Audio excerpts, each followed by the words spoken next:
श्री कृष्ण ने कहा है सबसे बड़ा पाप है ये, सजा है भयानक।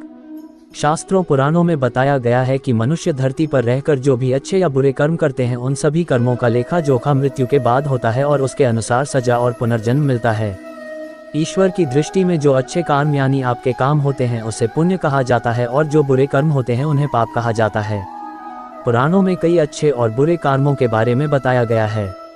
गरुड़ पुराण और कठोपनिषद में तो ये भी बताया गया है कि मनुष्य को अपने पाप कर्मों के कारण मृत्यु के बाद अलग अलग तरह के पापों के लिए कौन कौन सी अलग सजाएं दी जाती हैं। गरुड़ पुराण में उल्लेख मिलता है कि मनुष्य धरती पर जो कुछ भी पाप करता है उन सभी पापों की अलग अलग सजा बारी बारी से मिलती है। यम के न्याय में किसी भी पाप की सजा से बचा नहीं जा सकता है। कामी व्यक्ति के लिए ऐसी है सजा। गरुड़ पुराण में बताया गया है कि परस्त्री पुरुष संबंध रखने वाले को लोहे के गर्म सलाखों को आलिंगन करवाया जाता है।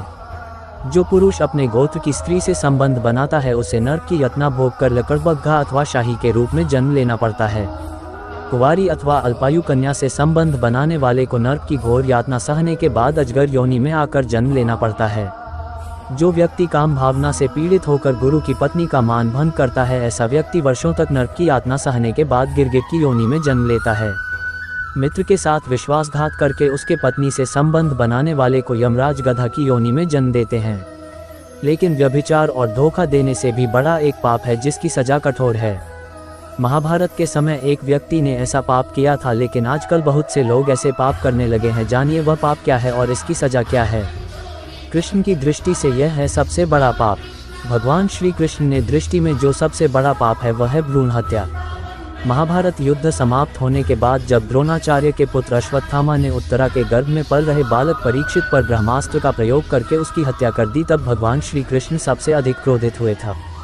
श्री कृष्ण ने उस समय ही यह घोषणा कर दी थी कि अश्वत्थामा का पाप सबसे बड़ा पाप है, क्योंकि उसने एक अजन्मे बालक की हत्या की थी।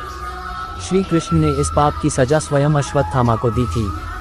श्री कृष्ण ने अश्वत्थामा के सिर पर लगा चिंतामणि रत्न छीन लिया और शाप दिया कि तुमने जन्म तो देखा है लेकिन मृत्यु को नहीं देख पाओगे, यानी जब तक सृष्टि रहेगी तुम धरती पर जीवित रहोगे और कष्ट प्राप्त करोगे। भ्रूण की हत्या करने वाले के लिए सबसे कठोर सजा निर्धारित है और ऐसे व्यक्ति को कई युगों तक इस सजा का दंड भुगतना पड़ता है।